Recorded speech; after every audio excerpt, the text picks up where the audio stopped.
آل محمد وسلم اللهم صل على محمد وعلى آل محمد وسلم اللهم صل على محمد وعلى آل محمد وسلم اللهم صل على محمد وعلى آل محمد وسلم اللهم صل على محمد وعلى آل محمد وسلم اللهم صل على محمد وعلى آل محمد وسلم اللهم صل على محمد وعلى آل محمد وسلم اللهم صل على محمد وعلى آل محمد وسلم اللهم صل على محمد وعلى آل محمد وسلم اللهم صل على محمد وعلى آل محمد وسلم اللهم صل على محمد وعلى آل محمد وسلم اللهم صل على محمد وعلى آل محمد وسلم اللهم صل على محمد وعلى آل محمد وسلم اللهم صل على محمد وعلى آل محمد وسلم اللهم صل على محمد وعلى آل محمد وسلم اللهم صل على محمد وعلى آل محمد وسلم اللهم صل على محمد وعلى آل محمد وسلم اللهم صل على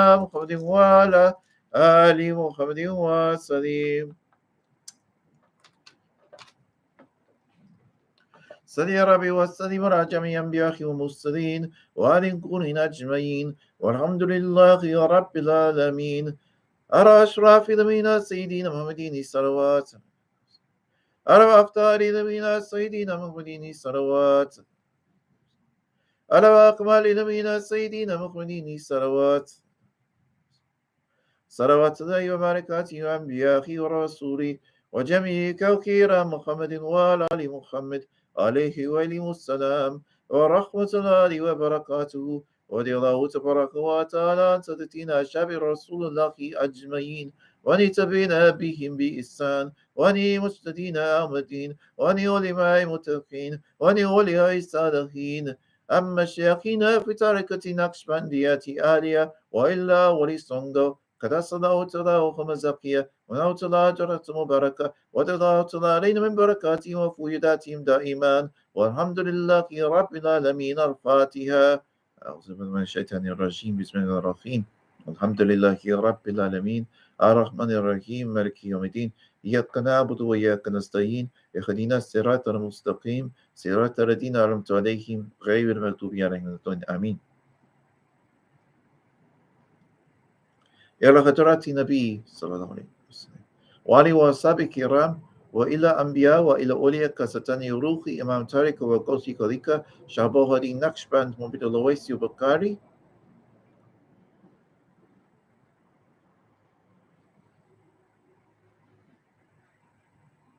وإلى الشيخ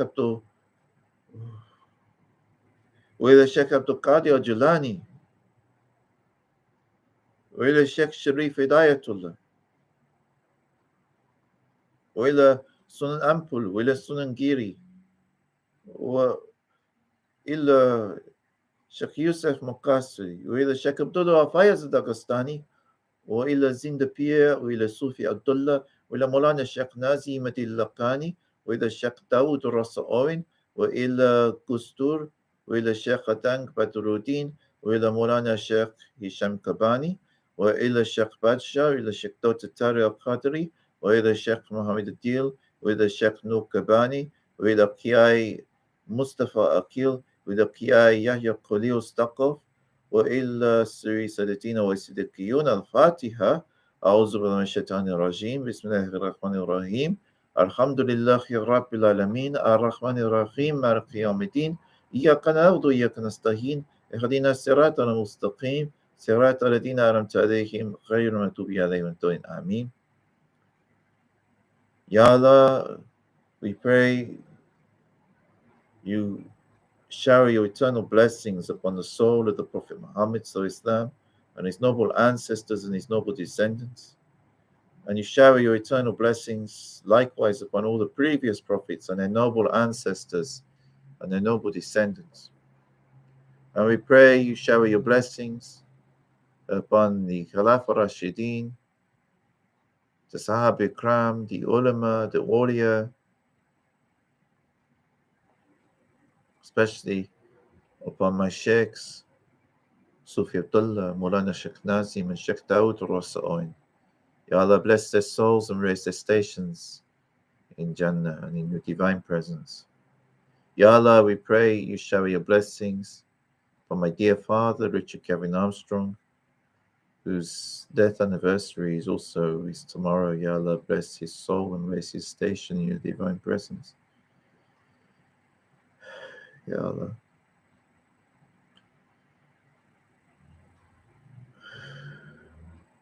Ya Allah, we pray you bless all of our mothers and our fathers and our grandparents and our ancestors. And if there's anything that we have done or will do which is pleasing to you, Ya Allah, we pray that you grant the blessing of this upon our parents and upon our ancestors and upon the prophets and upon the saints, and especially upon us, and entrust it to the soul of the Prophet Muhammad Sallallahu Alaihi Wasallam.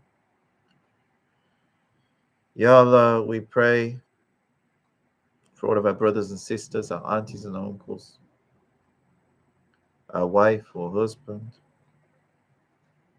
or our future wife or future husband, and for our children or grandchildren. Our children and grandchildren or future children and future generations. Ya Allah, I pray for my fellow chaplains, these multi-faith chaplains here, and my colleagues at the Association of British Muslims, at ICRA, at the Nahdlatul Ulama,